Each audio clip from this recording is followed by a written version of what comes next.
Hello, how are we doing, everybody? Thanks for tuning in, those that are watching on the live, and thanks for anyone who's watching on the replay. My name's Jimmy. Go by the Scottish Geek guy. We're going to go through my letterboxed diary for the month of October. Running a little bit behind because it's now December and I'm doing the stream for October, which means January will be November. Anyway, we might do 2 months today. We'll see how it goes. Anyone in the chat, give me a wee thumbs up if you can hear me okay. Make sure the sound is working. That would be great. Let's see who's in the chat just now. Cheekster has jumped in to say, I'll have to watch on catch-up as it's scheduled during the Arsenal versus Man United game. I did not know that. I am not much of a football fan, so I didn't even know there was that game was on tonight.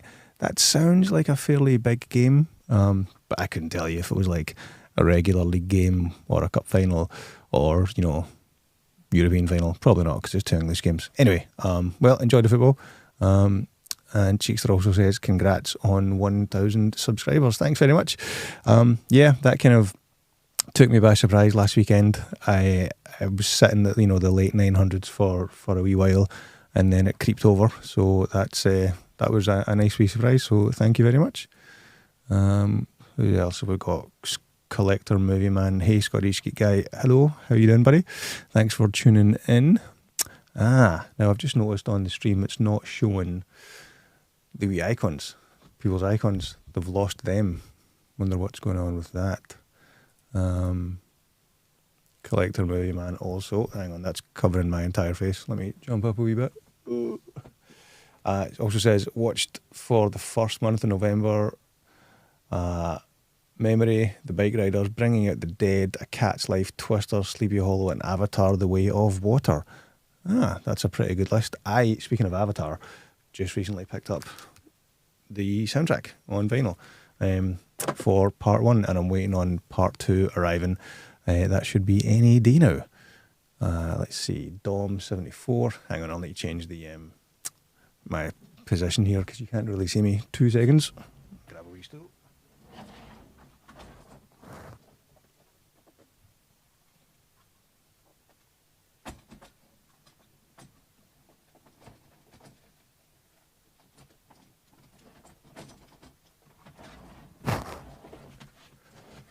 There. I think that's better, because now you can see me and the comments. Right, let's go with the less comfortable stool. Dom74, really enjoy your channel. I'll have to watch this one later, though, as at work. Have a good evening. Thanks very much, Dom. Thanks for commenting and tuning in. Collector Movie Man. Continuing his list. Deadpool and Wolverine, The Jungle Book live action, Good Will Hunting, Moulin Rouge, Heretic, We Were Soldiers, and The Front Runner. Moulin Rouge, that's one of my favourite movies of all time. Love that movie. Deadpool and Wolverine's probably my front runner of movie of the year so far, I would say. Jungle Book live action, it was okay. It was okay. Heretic, I've not had a chance to see yet, but it would be good to catch that. It's got some good reviews. We Were Soldiers, that's the Mel Gibson one, isn't it? He didn't direct it. Was it Randall Wallace who directed that one? That's like the Vietnam helicopter kind of like story. And The Front Runner. That rings a bell. Is that the political one? Like about American politics? I think so. Anyway, pretty solid list so far. Let's see, Collector, we've got a thumbs up. Wayne Grace, hello, thumbs up. Gareth chiming in with October or Yoyoba. I'm not sure I get the joke there, but we'll put that down to his odd accent. And continuing the list, The Sun, Wonka, and Captain America, The Winter Soldier. Haven't seen The Sun yet. Love Wonka. We've seen that a good few times. Kids absolutely love that, and I have to say, I have a bit of a soft spot for that as well. Solid list, I would say, as well. I've lost my list. Where did my list go? There it is. Right, let's jump in and start the list. So if we go back to, where are we? October. Right. So, start of October, first movie that I remembered to take a note of was Blink Twice. This was a little bit of a surprise. It ended up being better than I was expecting. It was different than I expected. It was a little bit more serious. It's kind of got. Did I take any notes for a review? I don't think I did. I just gave it some 3.5 out of 5, so 7 out of 10. It was, yeah, like I said, it was different than what I was expecting. It was more serious and quite a lot darker than I was expecting. I think Channing Tatum was really good in it. And is it Sigourney? No, who was in it again? Who played the Gina Davis as his long-suffering secretary. She was really good in it. She didn't have a lot to do, and she was it was in a kind of an extended cameo, but I won't give any spoilers away. But like her part ended up being quite revelatory. Kind of got Get Out vibes. Blink Twice. So yeah, quite enjoyed that. That was pretty good. Moving on, after Blink Twice, we had a double bill of Goosebumps and Goosebumps 2. This was one that the kids chose to watch when it was one Sunday afternoon. The first one was on Netflix. I think this was one of the ones where they were both on Netflix, but it came up saying that they were leaving Netflix fairly soon. And my youngest, who's 8, was she 7 at the time? No, she'd already turned 8. She was quite upset that Goosebumps 2, I think specifically, was leaving Netflix. And I thought, let me jump online and just see how much the Blu-ray copy of that is. I'm a bit of a steelbook and 4K fanatic, so I don't normally buy a regular Blu-ray Amory case movie, but it was something like £4 on Amazon. So I thought, you know what, let's grab that and add it to the list so that it's there whenever it's her turn to choose the movie, and she wants to choose that. We don't need to worry about it being off of Netflix because we have the disc. Just yet another reason why physical media rocks. Thank you very much. Yeah, so that was Goosebumps and Goosebumps 2. I'm not going to lie. When we were sitting through the second one, I may have dozed off on the couch for a quick dad nap. But from what I remember, it was okay. Wasn't quite as good as the first one, but it was okay. Let's jump back into the chat here. Corey from Wilkie's Movies and Music. How we doing, Corey? Thanks for tuning in. Collector Movie Man. Oh, that's covering. Why is that so big? Hang on, let me see if I can make that a little bit smaller. Let's see. We'll bring that back up, and I'll see if I can edit that live as we're doing it. Make it a wee bit smaller. No, I don't want to crop it. I want to make it smaller. There we go. There. Can everyone still read the comments if I make them that small? Let me know if that's too small for anyone to read. So Collector Movie Man's continuing the list. Captain America Civil War, The Impossible, Anora, Gladiator, Wicked, Gladiator 2, North by Northwest, Play Misty, Clint Eastwood's directorial debut. Civil War, top tier MCU. Absolutely love that movie. The Impossible as well. That's a very underrated movie, and Ewan McGregor's performance in that, very underrated. The scene in The Impossible where he's in the kind of like the makeshift survivors refugee camp, and there's like one person has a mobile phone that they're letting everyone use, and so he uses it to phone home and phone the family, and I think he's speaking to his father-in-law, and he's telling his father-in-law what's happened, but he doesn't know if his wife, Naomi Watts has survived or not. That's his performance, his delivery, and that kind of monologue, that scene is just amazing. It's heartbreaking. It's so full of raw emotion, and you just think that's like, acting doesn't get better than that. The scene in that, and that's also got young Tom Holland, young Spider-Man. He's also very good in that as well. Gladiator 2 and Gladiator, talked about them quite a lot. I've got a review on my channel for that. I really enjoyed Gladiator 2. I was quite surprised how much how much of a mixed response and mixed reception Gladiator 2 has got from the general public. I really enjoyed it. It's not as good as the first one, but I think I'll put a link to my review in the description of this. But I think I gave it 8 out of 10. I'd probably still give it 8 out of 10. I've only seen it once, but the first movie is like a 9.5, maybe even a 10 out of 10. First movie, absolutely loved the first movie, and Hans Zimmer's score for the first movie, one of the best of all time. Right, let's see what else we got here. People saying hello. Hey Corey, hey Collector Movie Man. Hang on, I'm going to cough, so I'm going to mute. Let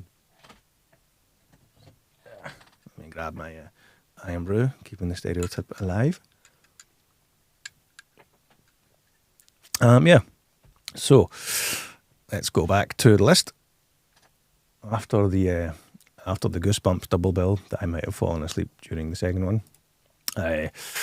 it was the oldest one's turn to choose a movie. Or did she choose this? Or did we choose it? I think rather than watching Scream for the umpteenth time, we watched randomly Halloween H2O, thinking that would be the most accessible of the Halloween movies for a teenager to get into, a teenager who likes Scream, who loves Scream, given that H2O was, I'm pretty sure it's written by Kevin Williamson. Does it say here?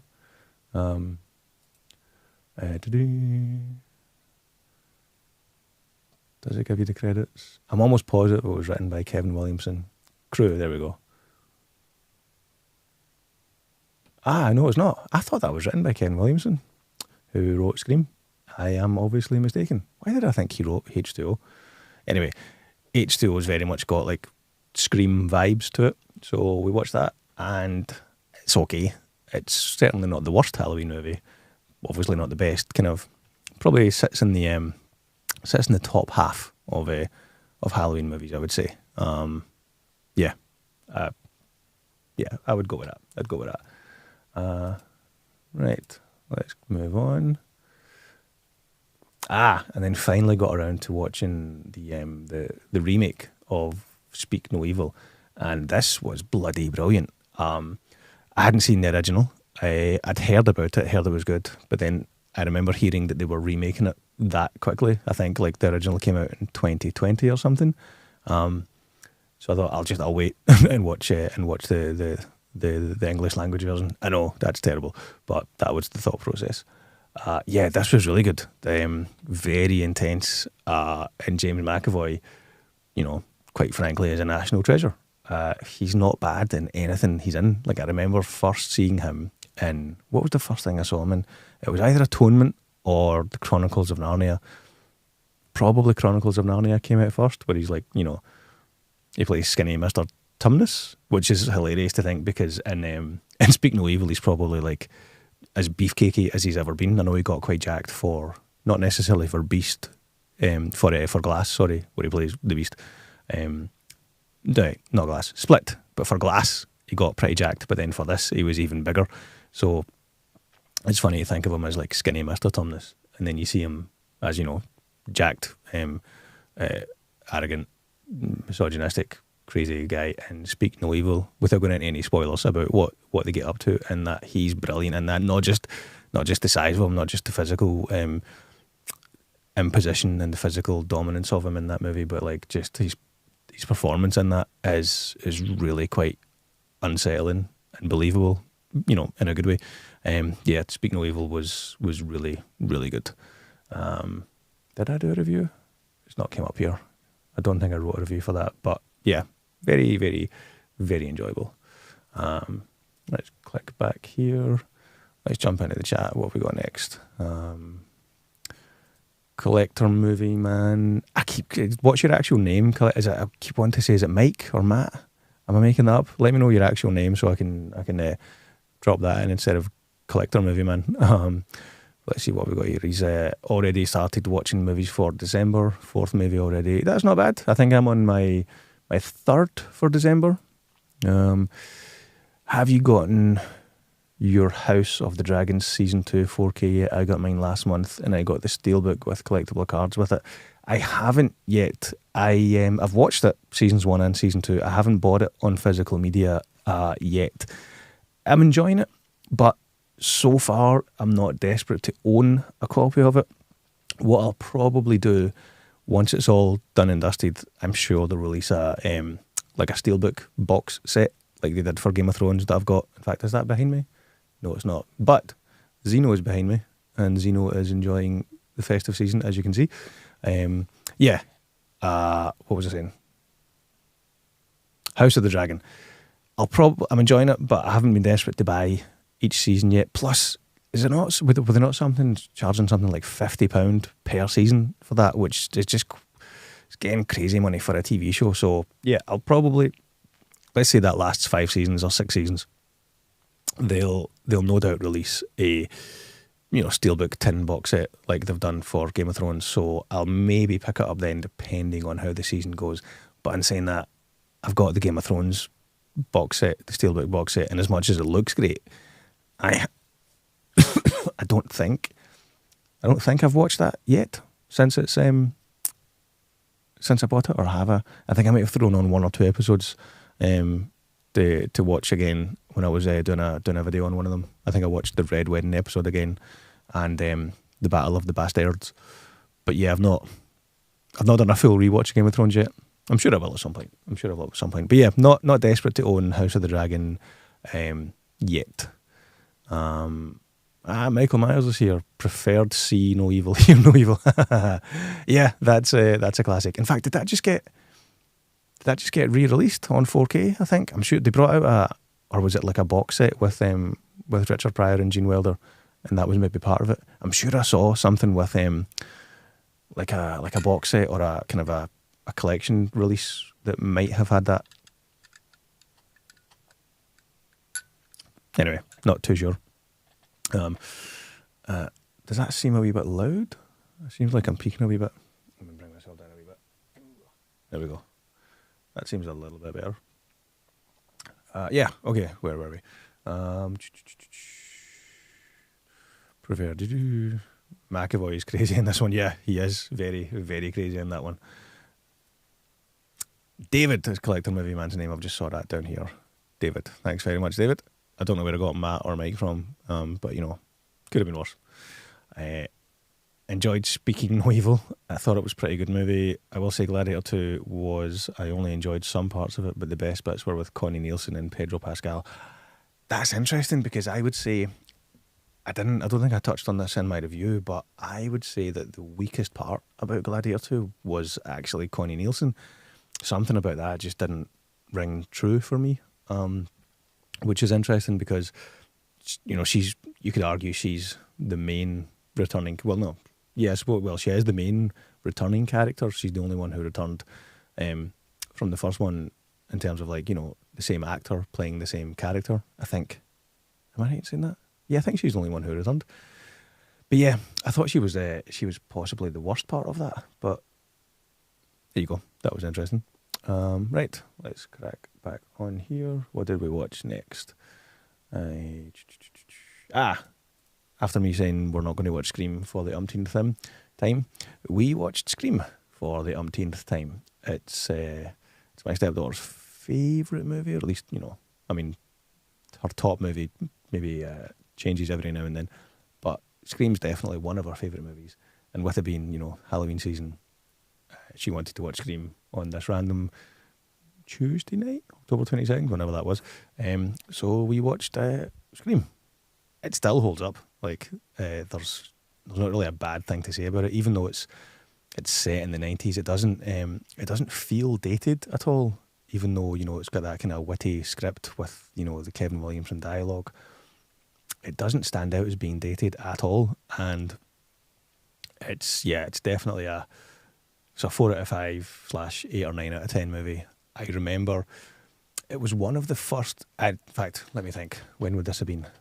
So whenever Scream 3 came out, I remember going and buying the trilogy DVD box set from, I think it was FOP in Glasgow city centre, and at that time it was the most expensive piece of physical media that I'd bought. I'm almost positive for the Scream 1, 2, 3, for the Scream trilogy DVD box set, it was something like £50.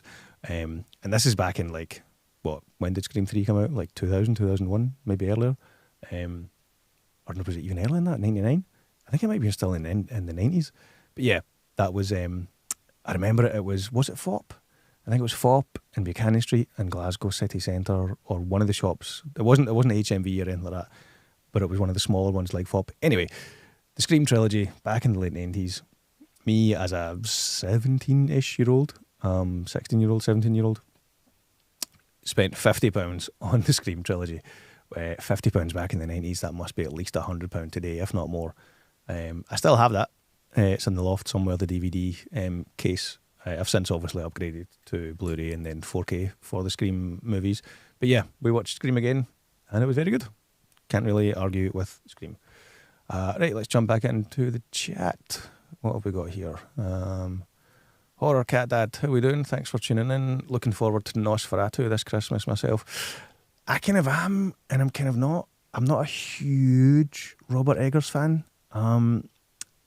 I know a lot of people love his work, but it's a little bit too kind of out there and esoteric for me for the most part. What was the one with the Skarsgård guy that he did? The Northman. That's probably my favourite of the Robert Eggers movie. It feels like that's the most mainstream, I would say. Does that make sense? But yeah, so I mean, I'll go and see it. Like, I'll happily go to the cinema to see anything, but I'm not desperate to go and see it. David says, "Do you guys have Christmas overs?" I'm not sure if you're taking the piss with that question or not, mate. Yes, we do. We do have Christmas in Scotland. We celebrate Christmas like most kind of Western countries. Yeah, we celebrate Christmas. See, even the Xenomorph celebrates Christmas. Yeah. And Michael Myers, I don't mind Scream, but I don't think it was deserving of a never-ending franchise. I would say that's a fair point, but I can see where you're coming from. But I think of all the Scream movies, there's what is there 6 or 7 in the franchise now? Only one of them I would say is a out and out bad movie. The first one is a classic, and I really like the second one as well. Like of the original 3, 1 and 2 are great. 3 is okay.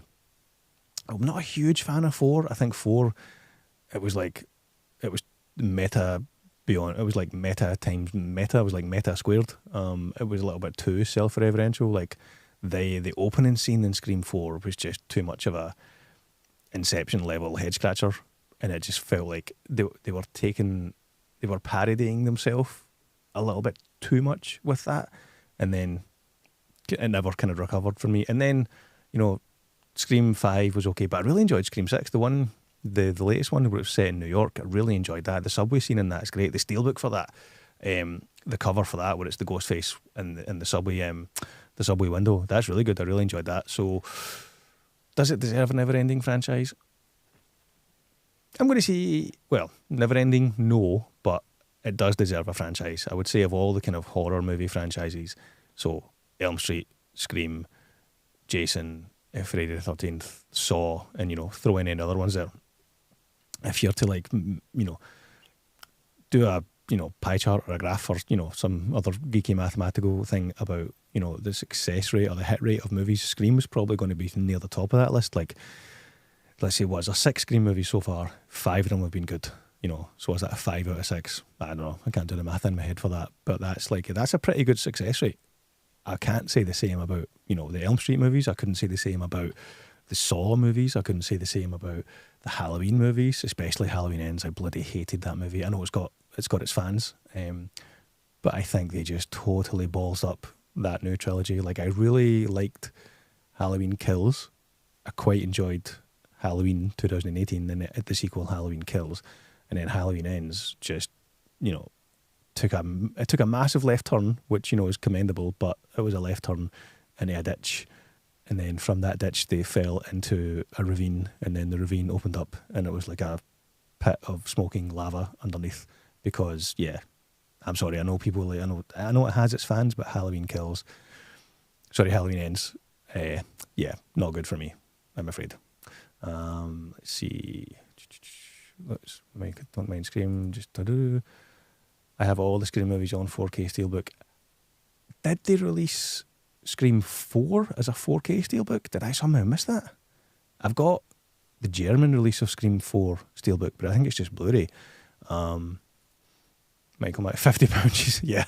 And that was like in 1999. So in fact, going to just let me do this right now. So got one of those currency conversion apps. So £50, and let's call it 1999 when Scream 3 came out. I'm just guessing. Right, so £50.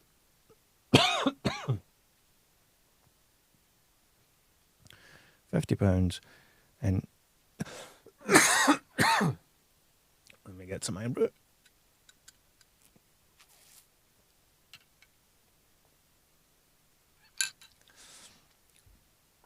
Okay, according to this random website, £50 in 1999 is the equivalent of £108.59 today. So, yeah, that's like buying so DVD was the best at the time. So that's like buying a 4K trilogy for £109, which is mental to think. But that's, yeah, £50 in 1999. That's hang on, having a bit of a coughing fit.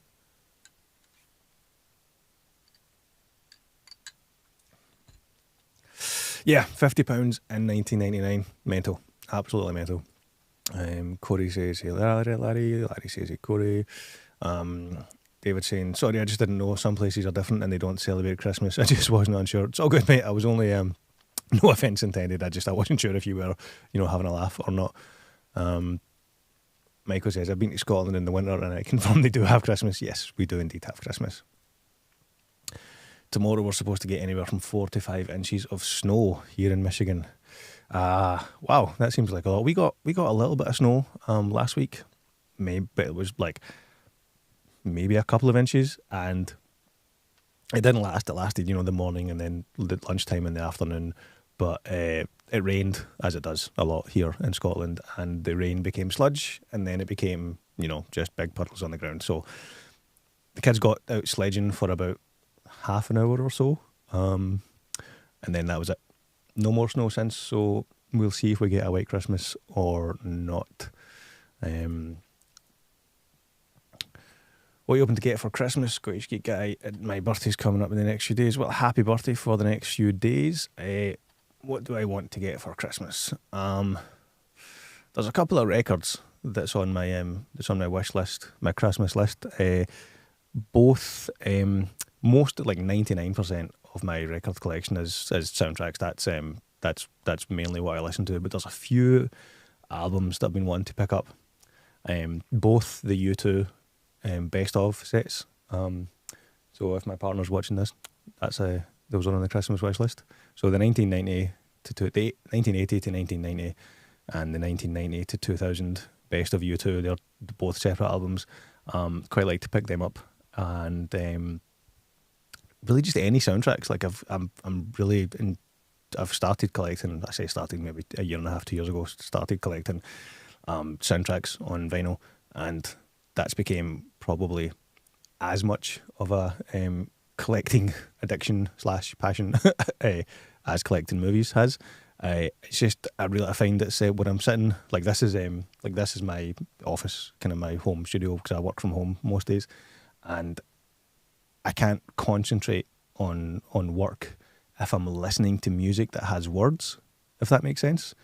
So it needs to be something instrumental. So I'll throw let me see, can we cut to that? So I'll throw a record on the turntable, which is just behind me there, and I'll listen to instrumental music, and the best instrumental music is movie scores. So that tends to be my routine. I'll come into the office in the morning, and I'll pick a soundtrack to listen to. I'll throw it on the turntable. Nope, that's not the turntable shot. That's the top down shot. Hello. That's that. What number do I want? 8. Yeah, there we go. So I'll throw it on the turntable, and then go through the admin, go through the emails, and then start editing, start working for the day. That's kind of the routine, and that takes plus something. This sounds like an odd thing to exalt the the benefits of listening to music on vinyl as opposed to just digital. Not that I'm against that. I have a Spotify account. I use it on a daily basis, but you only get like what 30 minutes, 20 to 30 minutes per side of an album, so that forces you to like get up out of your chair, stretch your legs, turn the record over, and sit back down. So I like the routine of that. That kind of gets me into the routine of not sitting in a chair all day every day. Like I know a lot of people have stand desks. They're mental. I like to sit down and almost like lean back when I'm at the desk. But getting up to change the record every 20, 30 minutes, that helps you just stretch your legs. So yeah, I forgot your original question. What was it? Oh yeah, what you home to get for Christmas? Yeah, albums.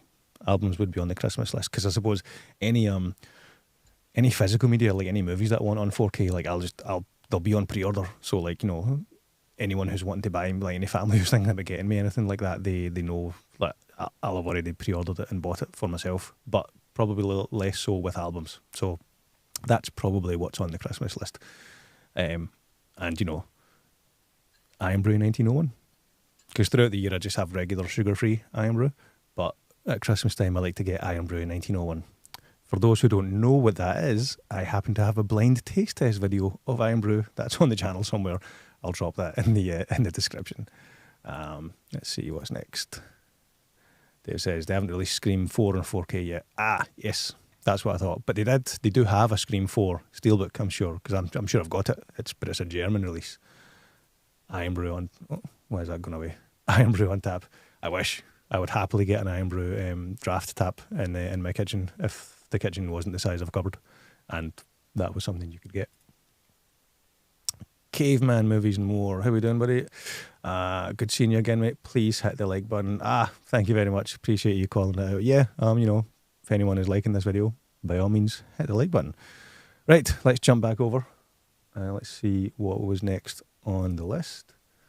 Let's go back here. So we watched Scream. Oh, yeah. And then went to the cinema with my partner and we watched Terrifier 3. We'd seen Terrifier 1 and 2. Wasn't a huge fan of either of those movies, and was even less a fan of Terrifier 3. I know that's an unpopular opinion, whether I give it. So I did actually do a full review. It's on the channel. I'll link to that as well. But yeah, it's my main takeaway from Terrifier 3 and the Terrifier movies in general is they just, as much as this one feels like a better movie in terms of production value, it's still not a good movie. I think what I will say is Art the Clown, I think, has already become an iconic horror character. Vicky, his sadistic sidekick, as well. I just want to see those characters in better movies. It's and I'm not against gore. Like, gore for the sake of gore, isn't necessarily a bad thing. Sometimes people say less is more. Sometimes more is more. So I'm not against gore, but it just, wasn't a huge fan of the Terrifier movies, and Terrifier 3 is my least favourite of the three. That being said, the way Terrifier 3 ends, without going into any spoilers, the way that ends, I am intrigued to see what they do with a part 4. It ironically reminded me of the end of Army of Darkness, or at least the alternate ending. I can't remember whether it was the original or the alternate. Anyway, the one where he wakes up, in post-apocalyptic wasteland. Spoilers.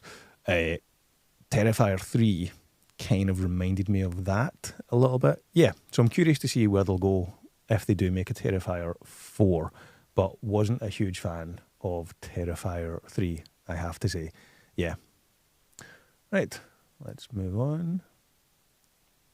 Terrifier 3. And then I think the very next day, went to see Venom: The Last Dance. And again, wasn't a huge fan of that either. That was, where's my review for that gone? I definitely did a review for that, but it seems to have disappeared. Where did my review go? Oh no. I must have forgot to... there it is. Yeah. Sony. Sony has a problem in that they own the rights to all these amazing characters, the Spider-Man universe. So they own all these cool characters, they have a built-in fan base who are desperate for good movies from these characters, and yet they keep giving us crap. They give us Madam Web, they give us Morbius, they give us the Venom movies, which, to be fair, the Venom movies have been okay. The first one was okay. The second one was less than okay. And the third one was kind of somewhere in the middle.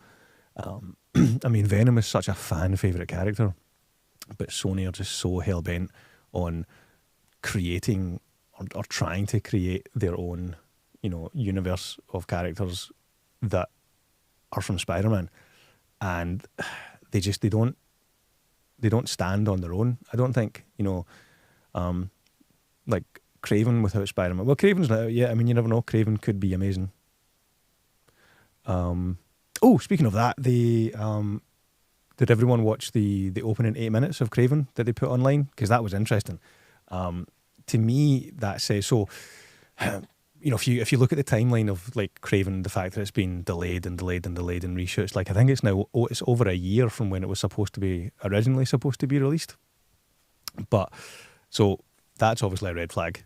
Reshoots, put delayed release date, and then delayed release date, and then pushed back, and then pushed back, and then pushed back. And then about a week ago, I think the director put out a tweet or put out a message basically saying, give the movie a chance, guys. It's not even out yet, but give it a chance. And you're like, okay, fair enough, we'll give it a chance. And then Sony release, they put the opening 8 minutes online. And that, to me, that signals one of two things. I think that's Sony really desperately trying to counteract the already negative aura around Craven. So I think I think that says that they're trying to kind of control the news cycle, control the narrative with that. And it also says that they're fairly confident in the movie. Now, I watched the opening 8 minutes. I watched it with the kids. Yeah. It's the opening. If the whole movie is like the opening 8 minutes, then it'll be what I expected it to be. And that's not good. Like, the opening 8 minutes looked like an MTV parody sketch of the opening to Mission Impossible 5 or 6, the one where Tom Cruise escapes from the jail. They opened that 8 minute sequence from Craven reminded me of that, but like in an MTV parody style, like when you've got Craven jumping up and climbing the walls and sliding about the snow like a cat. It didn't quite have the effect that I thought it would have, that Sony thought it would have. Yeah, let me know in the comments. Did anyone watch the Craven 8 minute thing, and what did you think of it? But anyway, back to Venom, The Last Dance. Yeah, it wasn't great. Didn't love it. Much like the Terrifier movies, I want to see Venom in a better movie. Like I think I mentioned this in my review for Venom: The Last Dance. Like, Sony needs to stop this and concentrate on Spider-Man. Like, we can have two universes of Spider-Man going at the same time, like they're doing it, or they did it with Batman. It's okay to have Tom Holland in the MCU and another Spider-Man that's like a separate universe.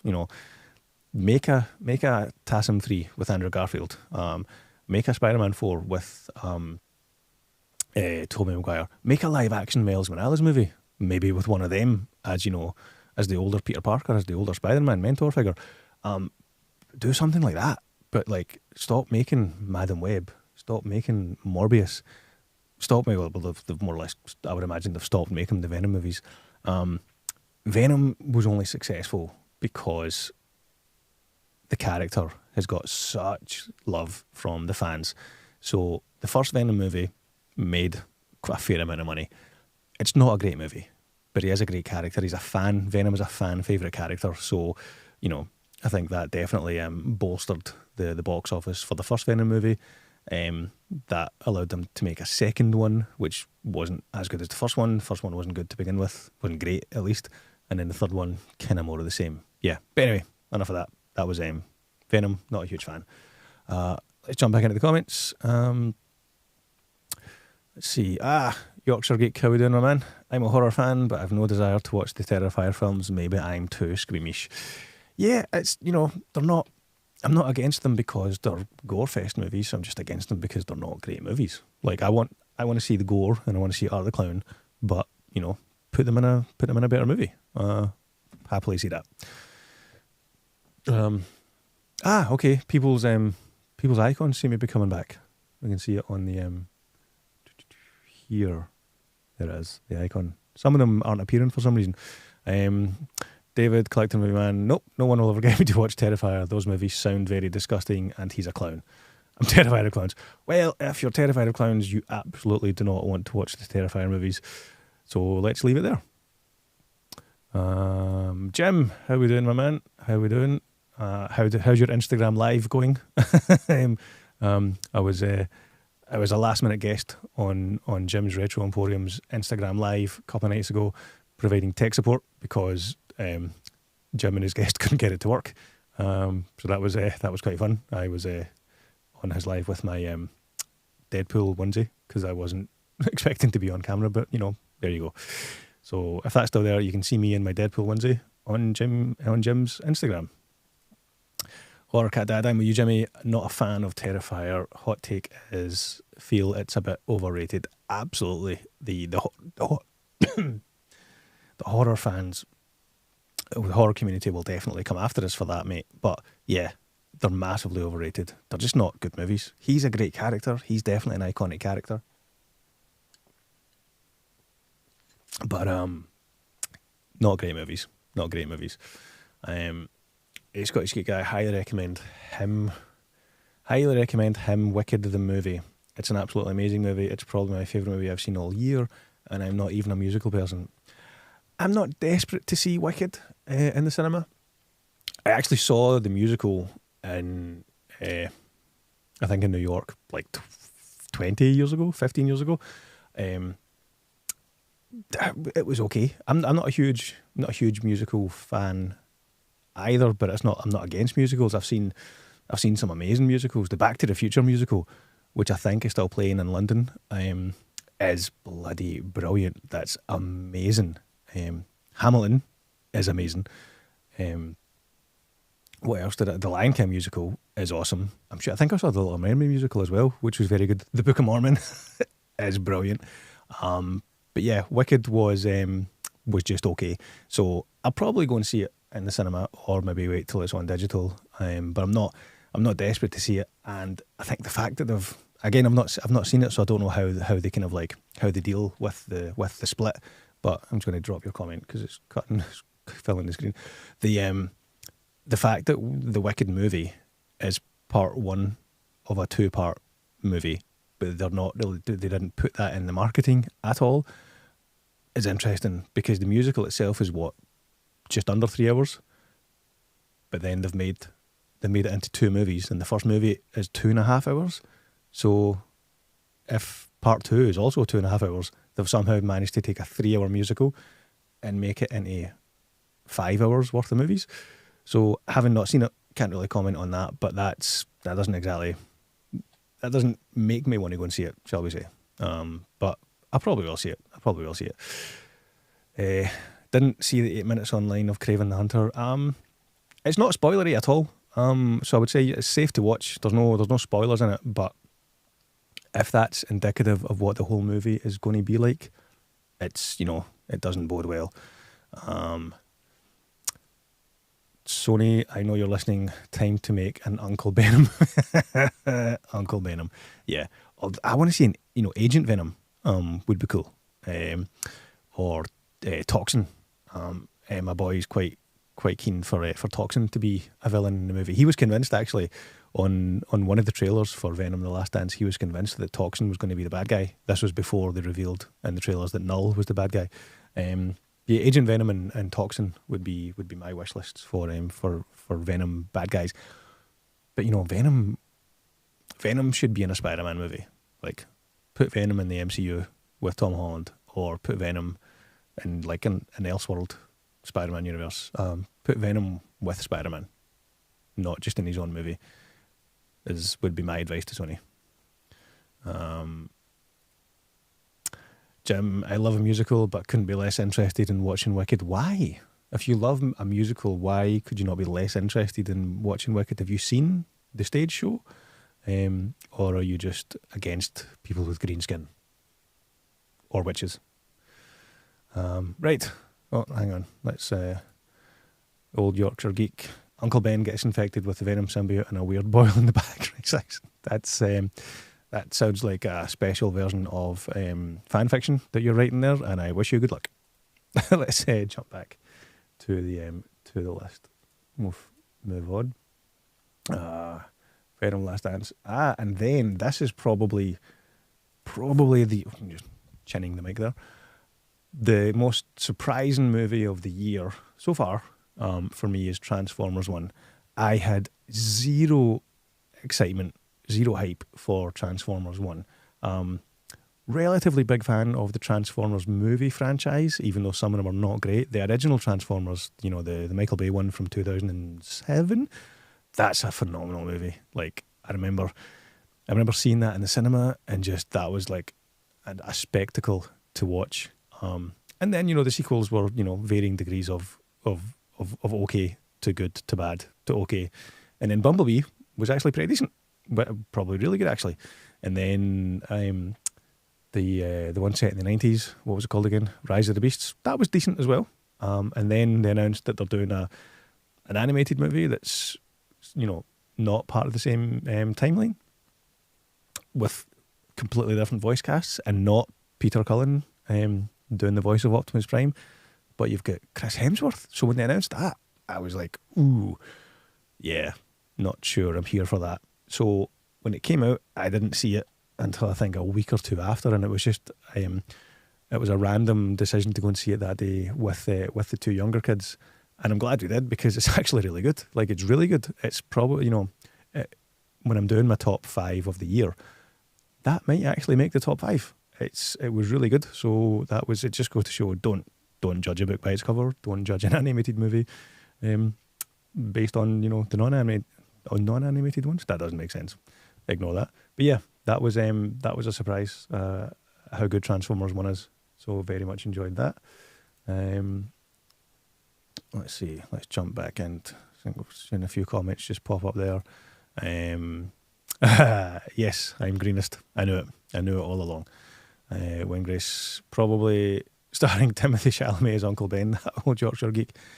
Timothy Chalamet as Agent Venom? No, Timothy Chalamet as Harry Osborn. There you go. He could do that.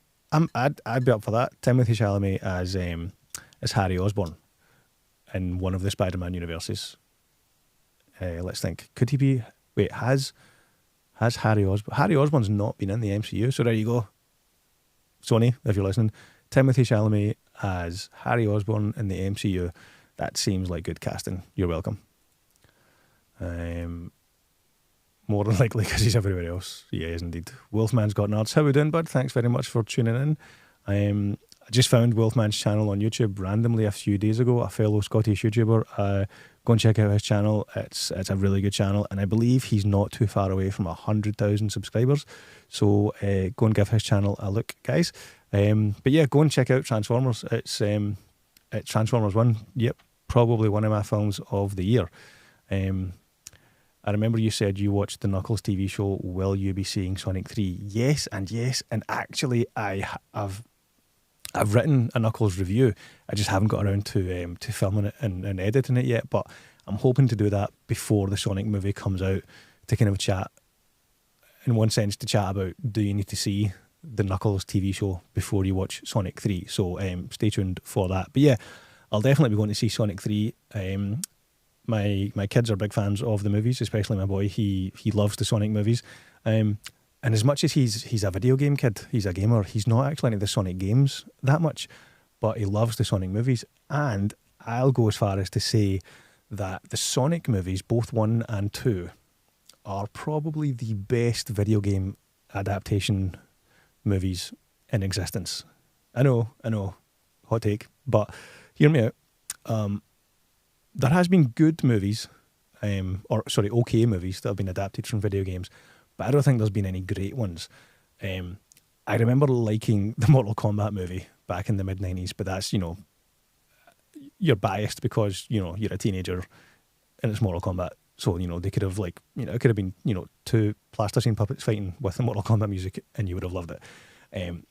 The original Resident Evil movie was fairly decent as well, but if you're judging them based just judging the movie just based on the movie itself, I don't think there's been a better video game movie than the Sonic movies, both the first one and the second one, but especially the first one. The first Sonic movie is really good, especially considering the kind of the backlash and the uphill battle they had against when the original trailer came out and Sonic looked weird with the weird face, and then the internet was like, fix it now, and Paramount actually fixed it. Like, they changed it, and look at what it did. It made a fair amount of money, and it was fairly well received, critically wise, I think. But yeah, I don't think. Let me know in the comments, but I don't think there's a better video game movie than Sonic. Yep, I'm going to go with that until someone can convince me otherwise. No, we already watched that. Saw that comment. My boy loves the Sonic movies. I can't lie. I got goosebumps when he turned gold in part 2. Yeah, it was really good. It was really, really good.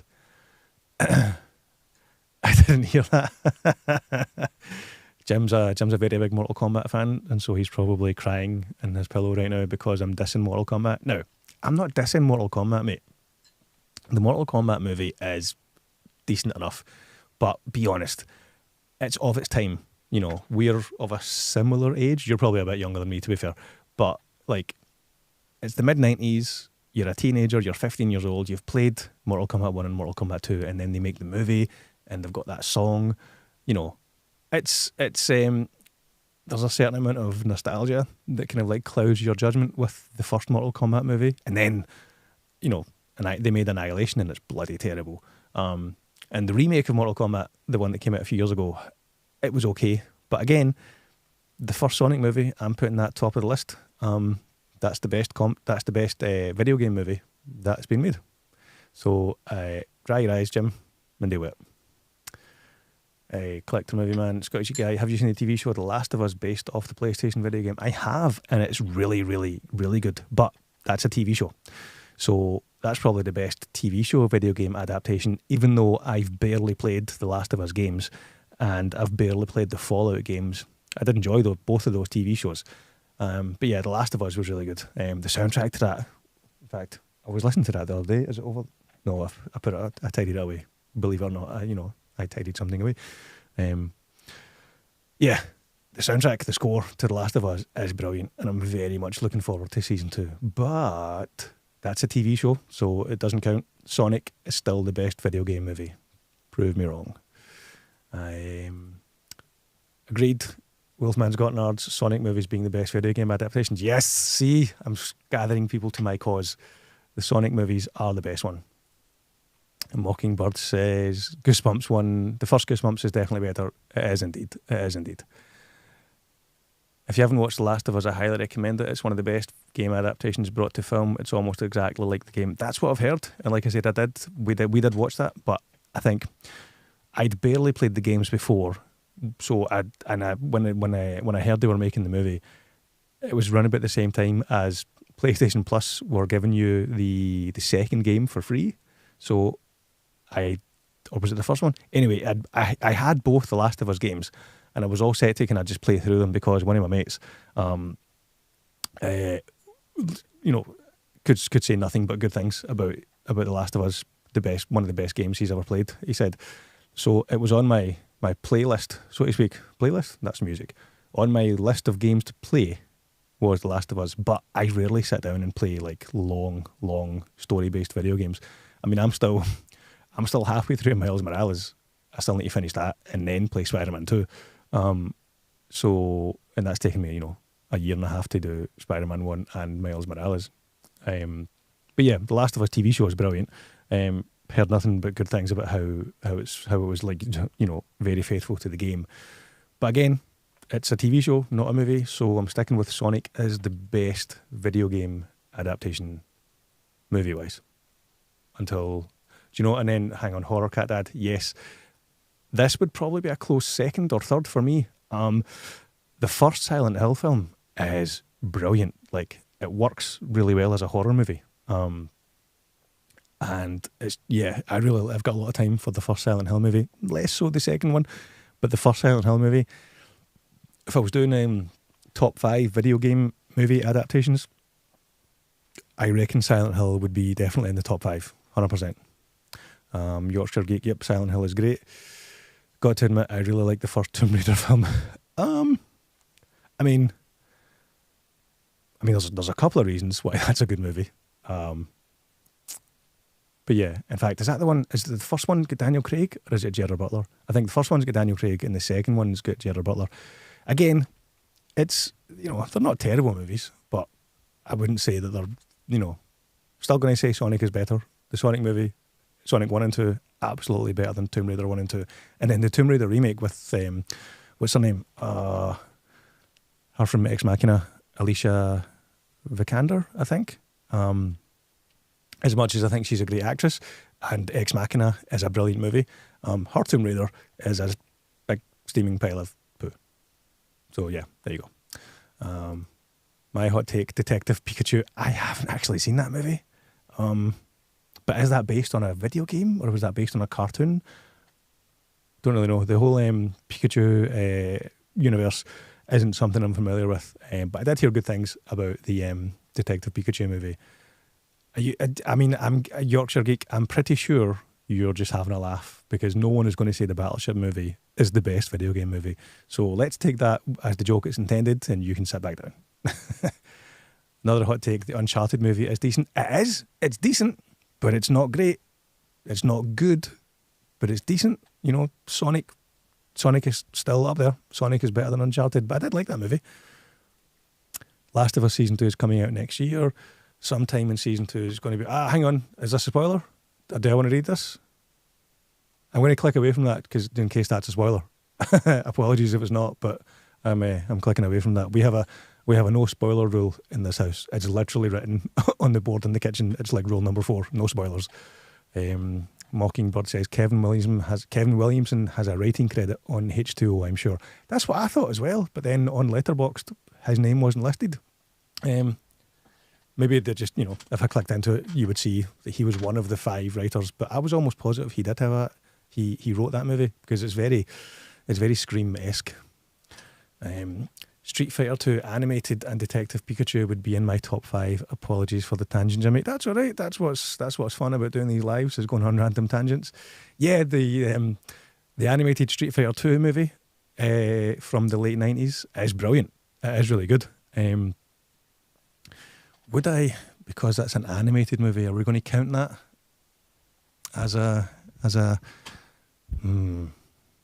that is a really good movie. It's the best full-length Street Fighter movie that's been made by far. Like, that's a really good movie. I vividly remember watching that, like the Chun-Li shower fight scene with Vega in the animated Street Fighter movie is brutal. Like, and it's really good. Like, I love the animation style of that. It's very kind of like Akira-esque. But yeah, that's a good shout. Like, if I'm comparing movie to movie with the animated feature-length Street Fighter movie from the 90s, would I say that's a better movie than Sonic? I'm going to say no, but that's probably the closest contender so far. Well done, Jim. You get 5 points. Collector Movie Man, did you hear about Sophie Turner going to be playing Tomb Raider in the live-action TV show? No. I didn't even know they were... Is that official? Has that been announced? They're making a TV show with...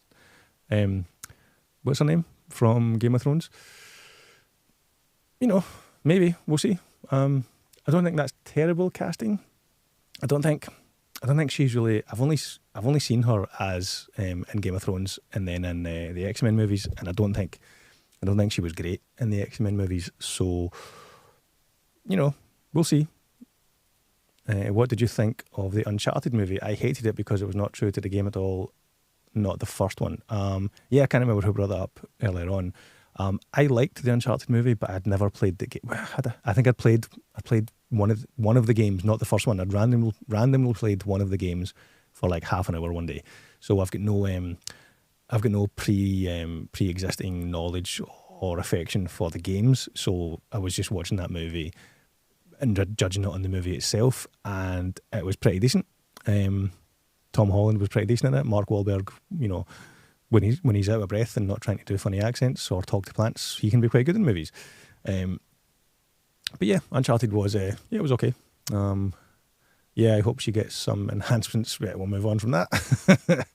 I was going to suggest Doom. Oh, come on. the Doom movie with Rock the Dwayne Johnson. That's not a good movie. Come on, it's not a good movie. I like what they tried to do with the last sequence. You know, at the very end, the last 10, 15 minute sequence does become first person. But yeah, it's you know, I've not seen that in such a long time. But yeah, it's definitely not going to. It's not going to bother the top spot for video game adaptations. Horror Cat Dad wasn't as scary as the game, but man, it captured the game. Now, are you talking about Silent Hill or are you talking about The Last of Us? It's not a spoiler. They've already announced that the season's going to be. Oh, is that all you said? Right. Okay. I didn't even finish reading the comment because I have a phobia of spoilers. Some people are afraid of snakes. Some people are afraid of spiders. I'm afraid of spoilers and things touching my eye, but mainly spoilers.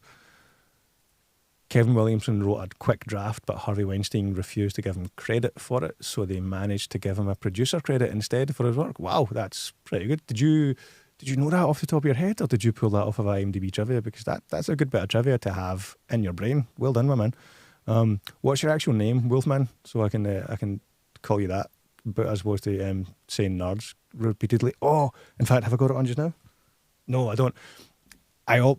I have a Wolfman's Got Nerds t-shirt that I randomly was at the top of my drawer today, but I've not got it on. But I very nearly wore that today, because that's it was near the top of the drawer.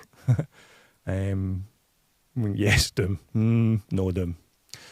At least we haven't seen anyone mention Double Dragon as their favourite. Yeah, I remember going to see Double Dragon in the cinema in Canada when I was 12 or something when it came out. Very hyped for it. Was on holiday for the summer. Spent the summer in Canada that year. Saw lots of movies because back then you random tangent. Auntie and uncle emigrated to Canada in the early 90s for 2 or 3 summers as a 12, 13, 14-year-old. I would go over and spend a few weeks in the summer there, and you got to see movies before people back here did, because back then, North American release dates were a good few months, some before ahead of the rest of the world, and so Double Dragon was one of the movies that I got to see before everyone here, and it wasn't anything to boast about. So yeah, nothing amazing. David Collecting Movie Man says, "Well, that's a big comment. Hang on." The main reason I did not like the Uncharted movie is because Mark Wahlberg did not look anything like the character he was supposed to be playing. It was supposed to be someone in their early 60s. Was it? I remember the fan casting was Nathan Fillion for that. And he's not that old, is he? I mean, looks great if he is in his early 60s. But, or am I thinking of something else? I'm almost sure the kind of the popular fan cast for Drake was, the older guy was Nathan Fillion. Or am I thinking of something completely different? Nobody's mentioning Super Mario Brothers. I wonder why. No, although I do have huge fondness and affection for the Bob Hoskins Super Mario Brothers movie. I have a video on the channel where I'm for the Trust the Fungus Special Edition 4K collector's box set from Umbrella Entertainment that I got, that was stupidly expensive and cost a stupid amount to get posted from Australia. But it's not a great movie. It's definitely not at the top spot.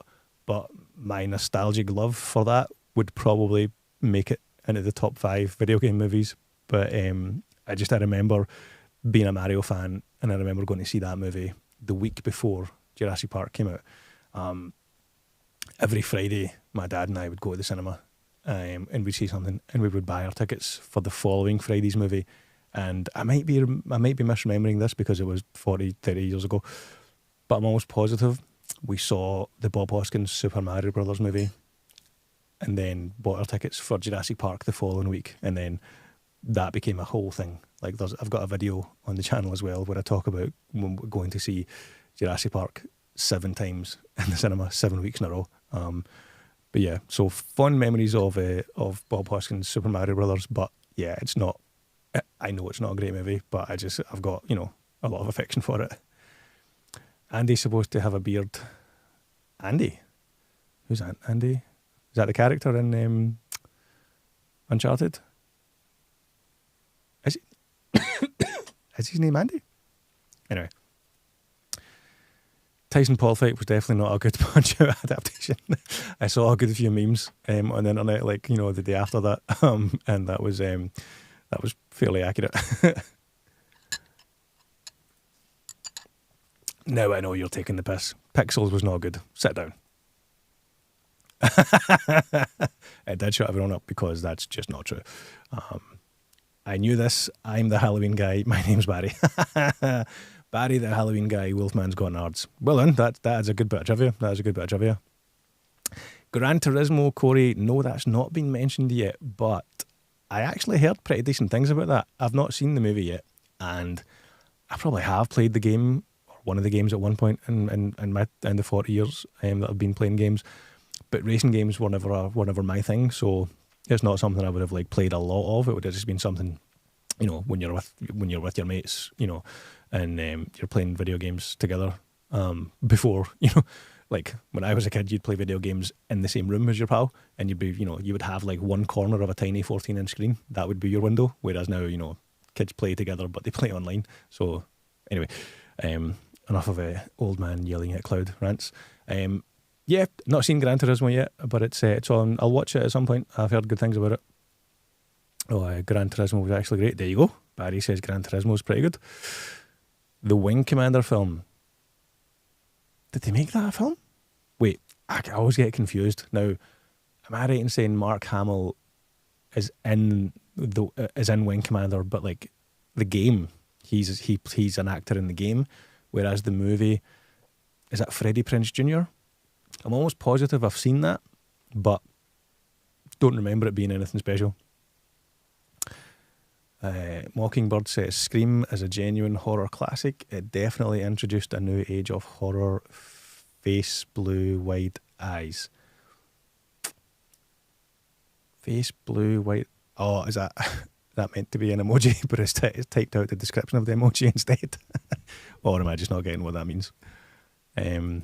Nathan Fillion was right. Yes, so I knew he was linked to it somehow. I liked the new Super Mario movie. It was okay. Yeah, I remember enjoying that. The steelbook for that, I really like the design of that. The plain steelbook, but with the mushroom. I really like that design. We only watched that twice. Watched the ones in the cinema and then once when we got the steelbook. It was decent, but given the choice, I would watch the live action Bob Hoskins one, knowing that it's not a great movie, but I would still watch it. Josh Temple, I think that's your first comment. Thanks for tuning in. Never fear, Mad is here, harpoon at the ready. So we're randomly talking about video game adaptations and what is your favourite movie that's been adapted from a video game. I'm saying Sonic is the number one spot, and no one has been managed to convince me otherwise yet. Jim from Jim's Retro Emporium came close with the animated Street Fighter movie from the 90s, but so far I'm still sticking with Sonic the Hedgehog, or just Sonic, as being the best video game movie so far. Jungle Strike, Golden Axe, and After. Oh, Golden Axe. I love that movie, that game. That's a good game. Afterburner as well.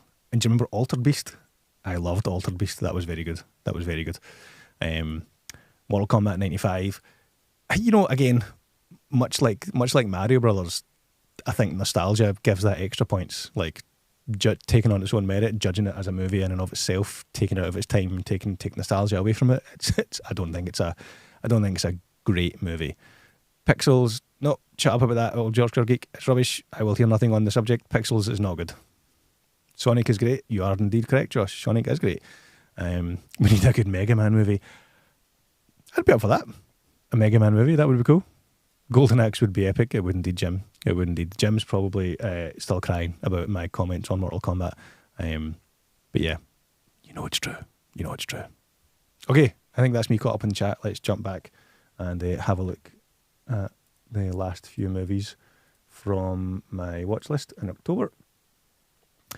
The Substance. This was much like Transformers 1. This was a surprise hit for me. 2/3 we did it right on Letterboxd. So 2/3 of a great movie, a little too long, and the third act goes a bit off the rails. It definitely does if you've seen it. But brilliant performances from Demi Moore, Margot Qualley, and Dennis Quaid. Like, there wasn't enough chat about Dennis Quaid in that movie. Everyone was talking about Demi Moore and Margot Qualley, but I didn't hear much chat about Dennis Quaid. Dennis Quaid was brilliant in that movie. He's completely against type. I don't remember ever seeing him playing a quote-unquote bad guy, but he's such a sleazy TV executive in The Substance, and he's really good at it. He's really good at it. And he's not in it a lot, but the scenes that he's in, he definitely, it's a very large and brash character, so, he definitely steals the scene, but I think he steals the scenes that he's in, but I think he's supposed to steal the scenes that he's in, if that makes sense. But yeah, The Substance is really good. That's probably that might make my top 5 of the year. I'm still debating whether or not to pick up a copy of it. I don't know if it's a movie I would want to own and watch again. We did it right here. So The Fly, The Fly meets Freaky Friday meets that mad Jeremy Irons movie where he plays sadistic gynecologist twins. What's that called again? It's like from the 80s where Jeremy Irons plays twins and he's a sadistic gynecologist or gynecologists. What's that called? Body Double? No, it's not Body Double. Someone help me out. Barry, you're a walking encyclopedia of horrors. What's that movie with Jeremy Irons where he plays the sadistic gynecologist? Yeah, that's what The Substance reminded me of. It was a tad too long, and the first 2/3 were great. I think it did. I don't want to say it went off the rails in the last 20 minutes, but it definitely swung for the fences. I'm actually still on the fence whether or not I think the last 20 minutes were a home run or a foul ball for our American baseball pals. But yeah, definitely worth a watch. If you've not seen The Substance, it's definitely worth a watch. I would say it's definitely, it's probably going to be one of my top fives of the years. Let's jump back into the chat, see what we've got here. Jim says Golden Axe would be epic along with Shinobi. I can't actually remember Shinobi, the video game. You need a good Assassin's Creed movie. Yeah, I've still not seen the Michael Fassbender one. It got pretty slated with the reviews, so it didn't make its way to my watch list. I'll maybe watch it one day, but apparently it's not that great. The new Mario's not bad either, and Golden Axe in the 80s retro would be amazing. An 80s retro style Golden Axe would be pretty awesome. Yes, Dennis Quaid, pretty girls are always smiling. Yeah, Dennis Quaid didn't get enough of the love and the credit for The Substance. Again, not to take anything away from Demi Moore and Margot Qualley, but, they're the two leads, but he's a brilliant supporting actor and character in that movie. Old Yorkshire Geek, I tried watching The Substance but turned it off after half an hour as it annoyed me too much. Apparently I should have stuck with it, but I can't be bothered. I'm curious why it annoyed you. Like, did you feel it was too slow, maybe? But yeah, why did Dead Ringers? Yes, that's the one with Jeremy Irons. That's what I was talking about. Dead Ringers, Dead Ringers even, indeed. Jim's Retro Emporium, still not seen The Substance, but I've heard nothing but good things. Yeah, it's definitely worth a watch. I don't think anyone that's seen it has said that they didn't like it. Some people really liked it, some people loved it. Like I said, I think it's 2/3 of a great movie, or 4/5 of a great movie, and then 1/5, still deciding. Yeah, okay, let's jump back and get through the last couple of movies from October. This is a good one. So with it being, Halloween season, we were trying to stick to horror movies, and neither of us, myself or my partner, we hadn't actually seen Trick or Treat, and a lot of people had a lot of good things to say about it. So we watched it, and I kind of thought it was meh. It was one of those ones where I think it was maybe overhyped for me, because it's 15 years old, 18 years old 2007. Anyway, overall, 18-year-old. Yeah, it was okay, but I think it had been overhyped for me. I didn't actually know it was an anthology-style movie. So it wasn't terrible, but it wasn't amazing. I think my expectations had been set possibly too high because of, the fact that many people enjoyed it. Right. Last one then for October, and we'll call it there. Immaculate. The Sydney Sweeney body horror-ish nun movie. That was pretty decent. Different than what I was expecting. It didn't quite go where I thought it was going to go, which was a nice surprise. Kind of the fact that they could, I thought they did a good job of signposting the movie, saying that was, at least I thought they were signposting it, that it was going to be one thing. They're throwing you so many hints and signposting that it's going to be this, it's going to be this, it's going to be this, but then all of a sudden, oh, no, it's not going to be that, it's going to be this. And, I won't say what this and that is for, spoiler reasons, but yeah, it was pretty decent. She was pretty good in it. The guy that plays the main priest, I can't remember his name, he was good as well. Decent wee horror movie. Hang on, let me.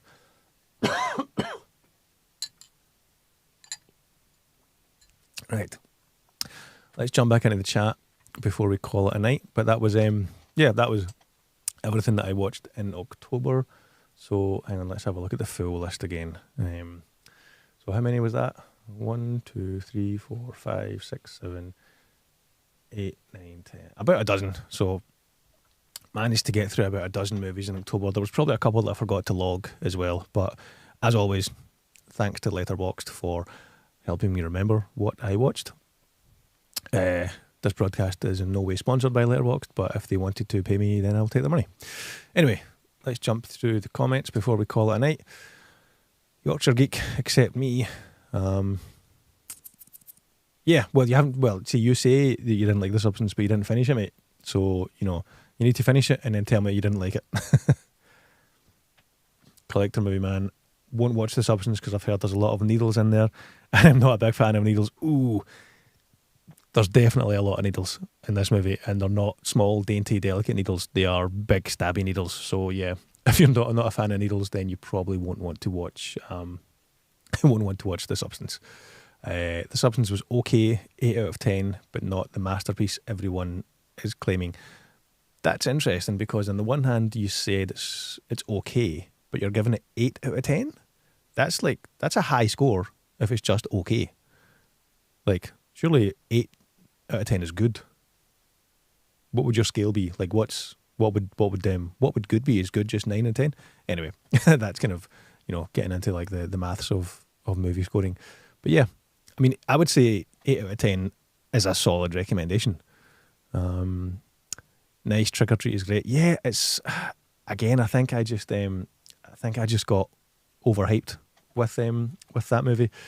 Not a movie I'll probably watch again. It was Halloween, the October horror movie season, so we watched it because I wanted to see it. We'd never seen it before, but it's not one that will probably make it into our annual Halloween movie list, Scream and Halloween and things like that. Trick or Treat is great, but I really love Trick or Treat from the 80s. Not seen from 1986, not seen that one. This is Trick or Treat, the one from 2007, was it? I think that's the one we're talking about. Barry Wolfman's Got Nards, absolutely love Trick or Treat. Yeah, it's one of the, again, I think I was expecting too much because everyone for the past 15 years had said, this is a great movie, this is a great movie, this is a great movie. Never got around to watching it. And then eventually I did get around to watching it and I was like, yeah, it's okay. But I appreciate that I'm probably in the minority for that. Old Yorkshire Geek, I loved Immaculate. Yeah, it was pretty decent. Barry says, Immaculate felt cheap, but had an interesting premise that kept me watching. Cheap? And what, cheap looking? Like it looked like a cheap movie? What do you mean when you say cheap? Because I kind of get what you mean depending on what you mean by cheap, but I agree that it was the premise that kept me hooked. Like I said, when it took that slight left turn, I was like, ooh, this is it was starting to lose me a little bit. But then when that kind of twist, is that a twist? Well, yeah, I suppose we'll call it a twist. When the thing is revealed, that definitely perked up my interest and got me watching the movie more attentively again. The end of the end of Immaculate is crazy. That's again, we're not going to say spoilers, but how many movies can you think of where that happens to a character like that at the end of Immaculate? Trying to dance around spoilers here, but yeah, that's the end was definitely a WTF moment for sure. The needles part was the bit that annoyed me, to be honest. The needles part. Are we still talking about the substance? Yeah. If you're phobic of needles, if you have a phobia of needles, you're not going to enjoy the substance. But I don't think you can say that the movie's not great if you've not seen the whole movie. Maybe that's just me. I'm a stickler for rules like that. You can say that you didn't like the 20 minutes that you watched. But yeah, it's if you can get past the needles part, I think it's and you like horror in general and body horror specifically, I think it is a good movie. It's an original movie. Like I can't think of it's great when a movie comes out that at least tries to be original, and this definitely was original. Like I can't think of anything too similar. There probably has been. I'm sure people can comment. There has been similar movies. There was that like straight to streaming movie with was it Ryan Reynolds and Bruce Willis? I think where like they swap brains and it's like something like that. But yeah, so The Substance was, I think, quite an original take on body horror, body swap genre. Yeah. I meant good, sorry Jimmy. That's all right, man. Old Yorkshire Geek. Have you seen Krampus, a fun Christmas horror movie from the director of Trick or Treat? We haven't actually, and given that that's a Christmas horror movie, I'm assuming we can watch that as part of the Christmas movie rotation. So I'll have a look and see if Krampus is on any of the streaming services, and we will maybe check that out. Barry says cheap in a few aspects, production value and acting. See, I would maybe agree with you on the acting a little bit at times. Although I do think Sydney Sweeney, she does have a presence. She can hold the screen. I didn't think the production value looked too bad. Nothing about it stood out as being cheap to me. It's I thought they did a fairly decent job. I mean, it's a period piece, isn't it? Or is it? Now that I think about it, that was one of the things I remember thinking, like, is this a period piece? Is it set in the 90s? Because I couldn't remember, like, the cars and stuff like that looked old, but then they had mobile phones. Or am I misremembering that? But yeah, that's interesting. Cheap isn't a word I would have used, mate. But that's interesting to read. Horror Cat Dad. The trailer reminded me of Death Becomes Her, but it's definitely not that. I take it we're still talking about The Substance. Yeah, I can see that. The Death Becomes Her and The Substance. But he says, compared to the first Omen, it's slightly cheaper looking, but still enjoyable. I haven't seen the first Omen. Wasn't desperate to watch it, to be honest, but it's one of those ones, whenever it drops on one of the streaming services, I'll check that out. Yorkshire Geek. I'll give The Substance another go, but the needles part took me out of the film. Took me out of the film a lot.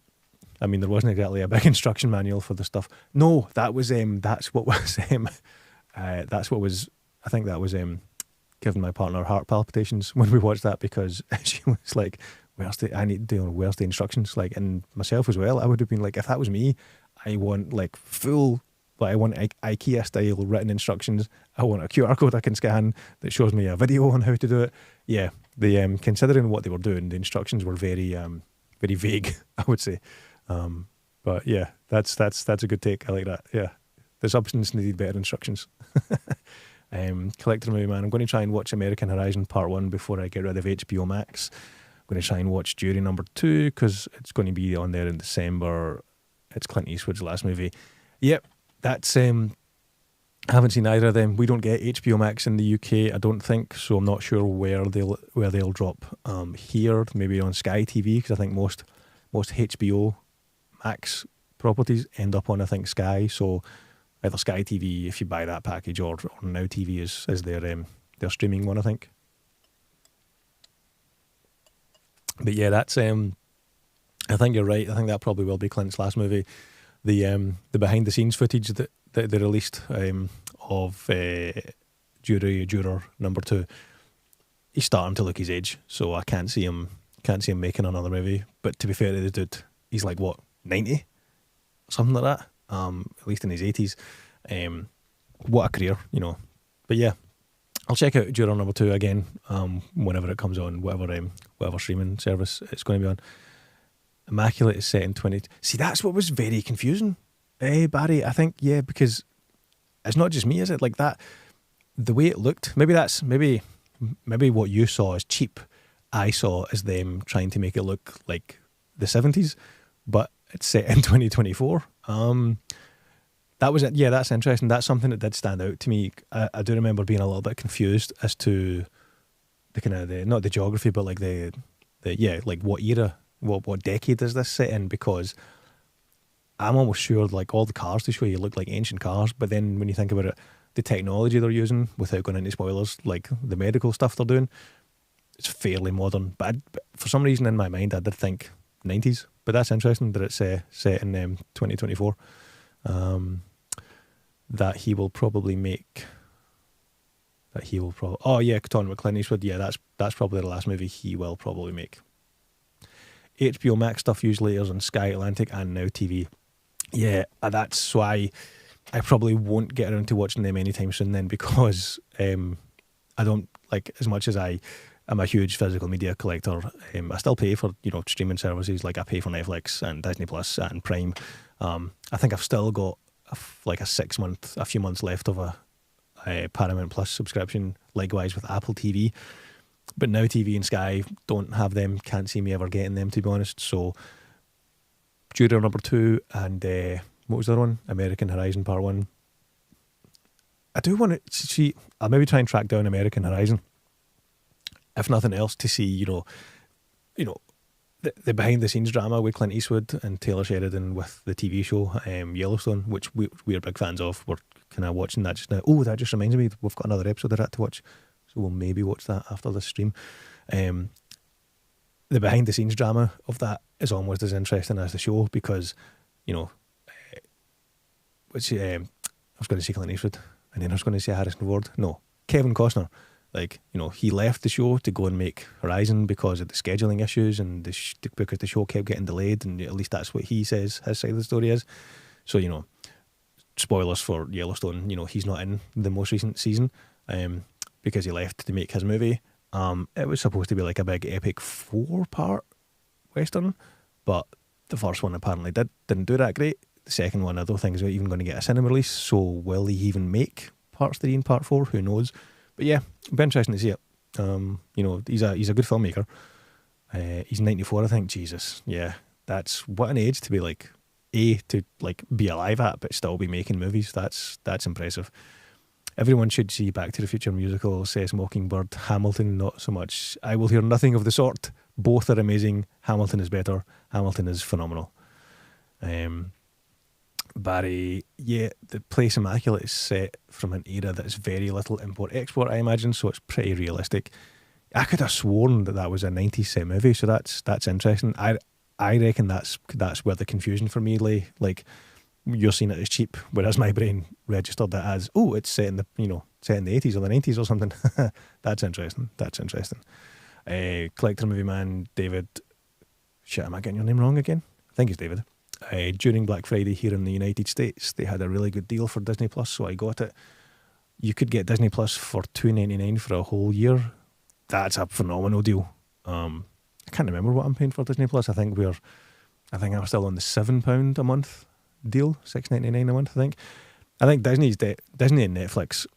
I think I'll always keep like the back catalogue for Disney is just too vast and too immense. Even though I've got 80% of the movies on disc, and then obviously there's the original content, the Star Wars TV shows, the MCU TV shows. I just recently rewatched the Falcon and the Winter Soldier TV show because I wanted to show my boy that before the new movie, before Captain America Brave New World comes out, because, you know, who knows how much that's going to be connected to it, but it seemed quite prudent to make him watch that before we go and see Captain America: Brave New World. So yeah, Disney Plus. I'll probably always keep that along with Netflix. Prime.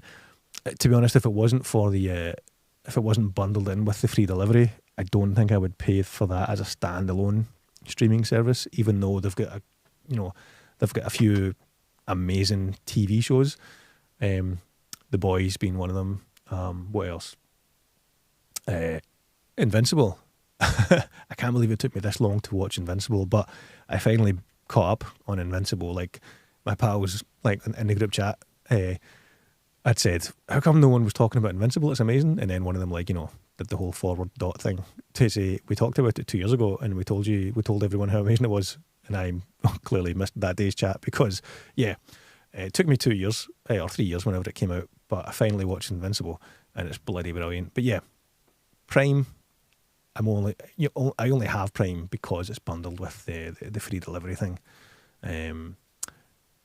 Go back and watch The Tick. I've watched The Tick. The Tick is pretty good. I do remember that. Yeah, The Tick is pretty good. I did enjoy that. But like, there's like a handful of good TV shows on Amazon. I watched the first season of Rings of Power, like struggled to get through it, but I forced myself to watch it to the end. I haven't watched season 2 of Rings of Power. I don't think I would have to have nothing else to watch and like a good chunk of time to spare to watch season 2 of Rings of Power, because the first season of Rings of Power I did not enjoy that at all. It was boring. I know it does have its fans, but yeah, was not a fan at all.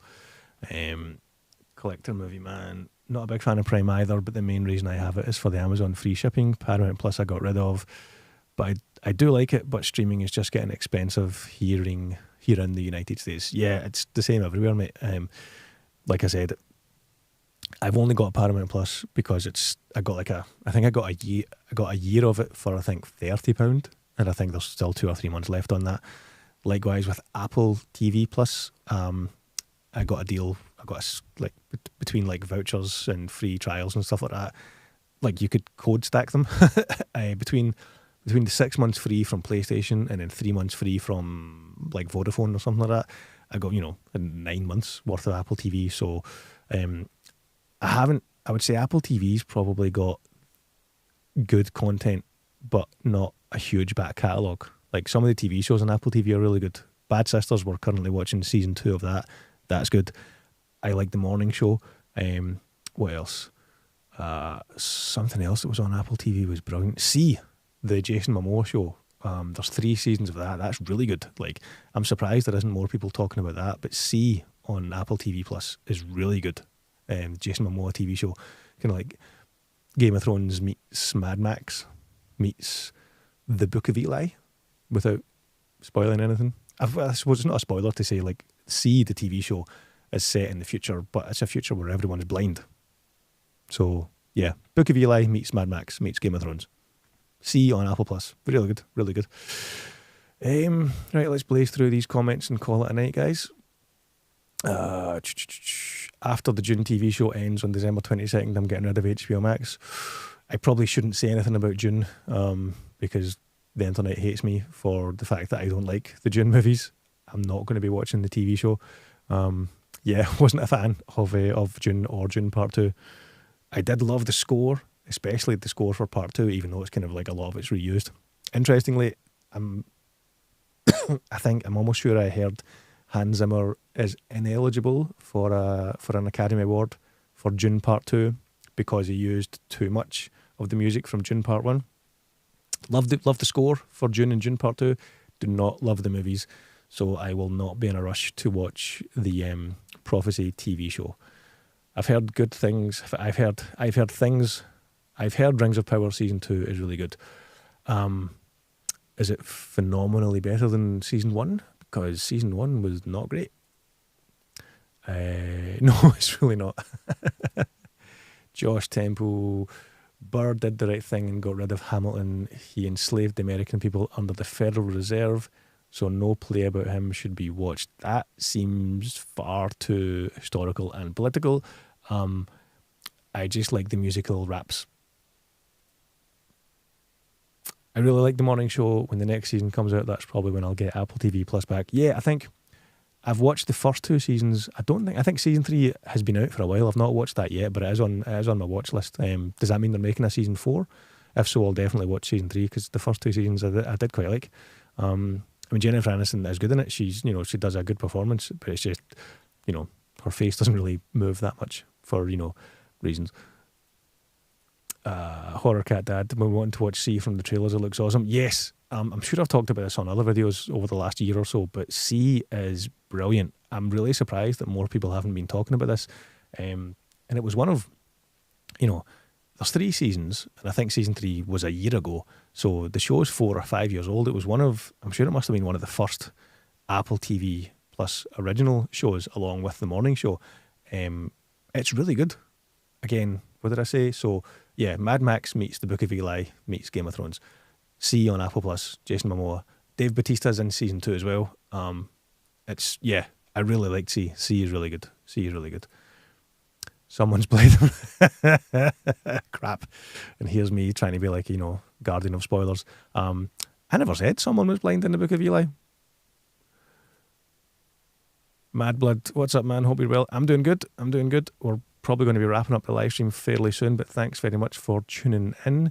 I would say the main thing you've missed probably is the as well as going through everything I watched in October, the main chat back and forth has been, what has the best video game movie adaptation been? So far, for me, Sonic is the top spot. No one in the comments has managed to convince me otherwise. Old Yorkshire Geek, I'm really enjoying Dune Prophecy mostly because they mostly come out at night mostly. So, I'm guessing you liked the Dune movies though. Well, I didn't, so not going to be in a hurry to watch Dune Prophecy, but I almost feel like I'm alone on that island. Like everyone and their auntie and their granny and their cat loved the Dune movies to the point where before Dune 2 came out, I actually went to the cinema to see a double bill of Dune Part 1 and then Dune Part 2. Like they'd scheduled it so that, Dune Part 1, they were showing at 8 p.m. or 9 p.m. and then they were showing the midnight showing of Dune Part 2. So I thought, as much as I didn't like Dune Part 1, I'm going to give it another go, and what better way to watch it back in the cinema and then immediately after it, well, with like a 10-minute break, watch Dune Part 2. So yeah, I did that. I went to see Dune Part 1 and then Dune Part 2 and still didn't like Dune Part 1 and didn't like Dune Part 2. But I am aware that I'm in the huge minority with that. If the chat on my YouTube and TikTok channel is anything to go by, because yeah, people got upset when I gave my bad review of Dune Part 2. But that's just me. It didn't vibe with me. I thought it looked great. I thought it sounded great. It was just boring as hell. And I'm not against long movies. See, I didn't want this to happen. It's a good thing Andy from Electric Geek isn't watching, because he would be like telling me to shut up because I keep doing this. I'm not against long movies. Like the extended cuts of Lord of the Rings are brilliant, and they're 4-hour movies. Oppenheimer is a 3-hour movie. That's a great movie. Endgame is a 3.5-hour movie, and that is a phenomenal movie. So I'm not against long movies. I'm against boring movies, and I thought Dune and Dune Part 2 were boring. But that's all I'm going to say. Let's move on. I've heard season 2 is better than season 1. Collector Movie Man says, now your wee thing's showing up when it wasn't showing up before. That's weird. I'll need to check the software for that, because I don't know if that's a random glitch or not.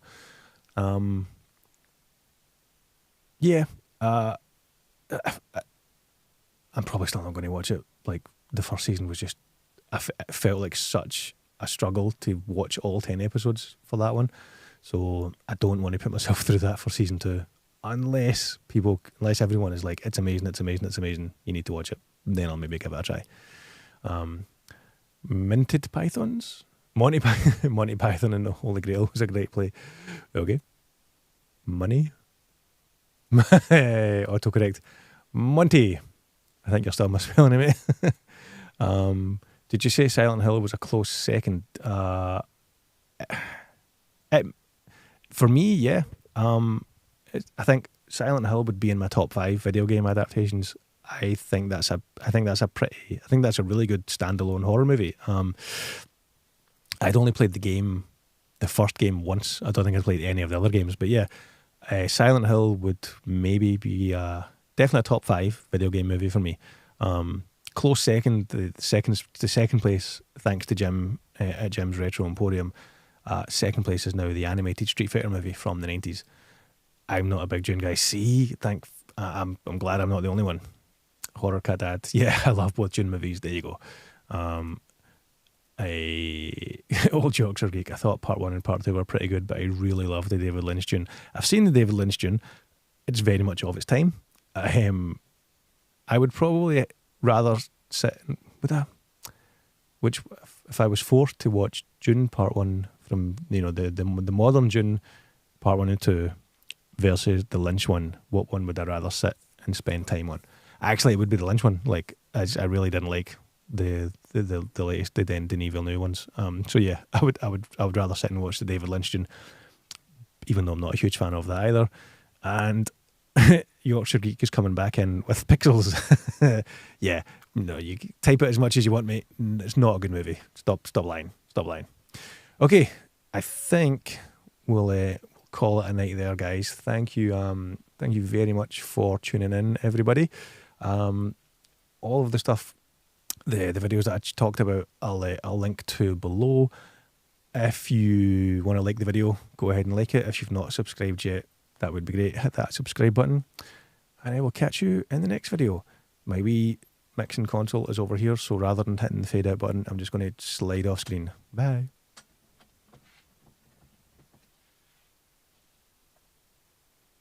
That's all, folks. That's all, folks. That's all, folks. That's all, folks. That's all, folks. That's all, folks. That's all, folks. That's all, folks. That's all, folks. That's all, folks. That's all, folks. That's all, folks. That's all, folks. That's all, folks.